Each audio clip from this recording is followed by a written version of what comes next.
Crime world প্রতিদিন দুপুর 12টায় শুধুমাত্র আর+ গোল্ডে। আবহাওয়ার খবরের দিকে আমরা নজর রেখেছিলাম, সেখানে কিন্তু আমরা দেখেছি যে একেবারে রাজ্য জুড়ে শীতের আমেজ, আর শহর থেকে জেলা একেবারে পৌষের শুরুতেই হাড় কাঁপানো শীত, হাড় কাঁপানো ঠান্ডা, বিভিন্ন জেলার টুকরো খবর আপনাদের সামনে তুলে ধরেছিলাম। আর সেখানেই কিন্তু আমরা দেখিয়েছিলাম বিভিন্ন জেলার যারা প্রতিনিধি রয়েছে তারা আপডেট দিচ্ছে। এই মুহূর্তে শিলিগুড়ির ছবিটা আপনাদেরকে দেখাচ্ছি, যেখানে কিন্তু পরিযায়ী পাখি যারা রয়েছে তারা কিন্তু শীতের সময় এসে তারা ঘাঁটি গাড়ে। বিভিন্ন ধরনের পরিযায়ী পাখি মঙ্গোলিয়া, তিব্বত, দক্ষিণ আফ্রিকা, সাইবেরিয়া সহ অন্যান্য দেশ থেকে ফুলবাড়ি ব্যারেজে আসে পরিযায়ী পাখিরা। শীতের কমাস ঘাঁটি গাড়ে হুইসলিং ডাক, পিনটেল ডাক, পাইট, কিংফিশার, ওয়াইল্ড স্প্যারোর মতো পাখিরা। উৎপল পোদ্দার আমাদের সঙ্গে রয়েছে, আমাদের প্রতিনিধি। উৎপল, একেবারে রাজ্য জুড়ে শীতের একেবারে ব্যাটিং চলছে, আর শিলিগুড়ির ছবিটা তো অবশ্যই তোমার কাছ থেকে জানতে চাইবো, কিন্তু বিষয়টি হচ্ছে শীতের কটা দিনে আমরা দেখি যে সেখানে বহু পরিযায়ী পাখি বিভিন্ন দেশ থেকে এসে কিন্তু ঘাঁটি গাড়ে। সব মিলিয়ে ঠিক কি আপডেট শীতে? দেখো, তোমাকে প্রথমেই বলি যে শীতের মরশুম শুরু হতেই অর্থাৎ বড়দিনের ছুটির আগে থেকেই কিন্তু শিলিগুড়িতে পর্যটকদের একটা ভিড় দেখা যায়, কারণ তাদের গন্তব্য হয়ে দাঁড়ায় ডুয়ার্স, দার্জিলিং, সিকিম, কালিম্পং, কার্শিয়াং সহ বিভিন্ন যে হোমস্টেগুলো তৈরি হয়েছে সেখানটায়।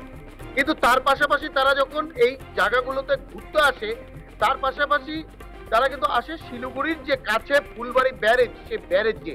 অর্থাৎ এই ব্যারেজের আসার কারণটাই হচ্ছে পরিযায়ী পাখি।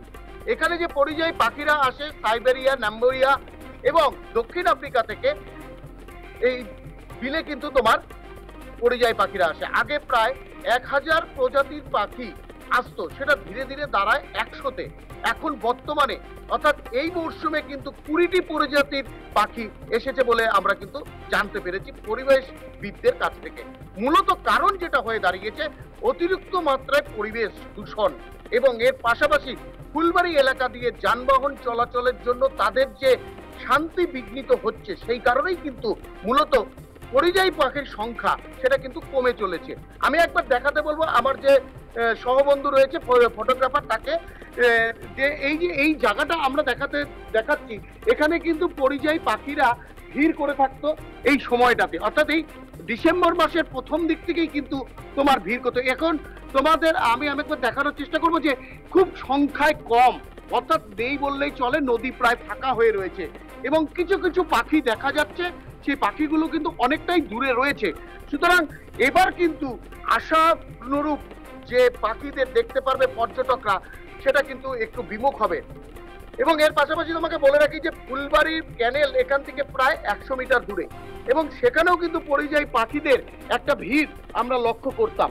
কিন্তু এই বছর কিন্তু সেই জায়গাও একেবারে ফাঁকা হয়ে পড়ে রয়েছে, কারণ মূলত কিন্তু যেটা দেখা গিয়েছে পরিবেশ প্রেমীদের কাছ থেকে, যে এই আশেপাশের যে জঙ্গলগুলো ছিল সেগুলোকে কেটে নেওয়া হয়েছে।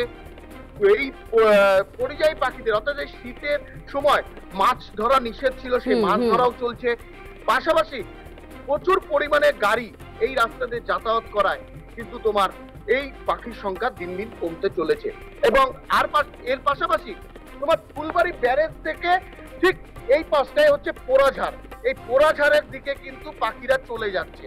ফলে এই পোড়াঝাড়ের এখানটা একটা দ্বীপের মতন জায়গা, যেখানে আমি একবার দেখানোর চেষ্টা করব যে একদিকে তিস্তা আর একদিকে মহানন্দার কিন্তু এটা সঙ্গম স্থল। এই জায়গাটাতেই কিন্তু মূলত পাখিরা থাকতো, কিন্তু জঙ্গল অনেকটাই কমে যাওয়ায়, ঘাস কমে যাওয়ায় কিন্তু তোমার এই জায়গাটা থেকে পাখিরা সরে যাচ্ছে। ওই যে আমি দূরে একটু দেখানোর চেষ্টা করছি যে একটা ফ্ল্যাগ উঠছে ওই পাশটায়, তার পাশে কিন্তু পোড়াঝাড় বলে জায়গাটা যে রয়েছে, সেই পোড়াঝাড়ের জায়গায় কিন্তু তোমার পাখিরা চলে যাচ্ছে। ফলে মহানন্দা ব্যারেজ অর্থাৎ ফুলবাড়ি যে ব্যারেজ বলা হয়, সেই ব্যারেজে কিন্তু পর্যটকরা বা স্থানীয় বাসিন্দারা যে ভিড় জমাতো পরিযায়ী পাখি দেখতে, সেই পাখিটা কিন্তু তারা এবার আর দেখতে পাচ্ছে না। এবং তার পাশাপাশি যে 100 প্রজাতির পাখি এখানে আসতো, সেটাও কিন্তু ধীরে ধীরে কমে প্রায় 20টি প্রজাতিতে এসে দাঁড়িয়েছে। ফলে অনেকটাই এবার বিমুখ হতে হবে শীতের মরশুমে পরিযায়ী পাখিদেরকে দেখতে।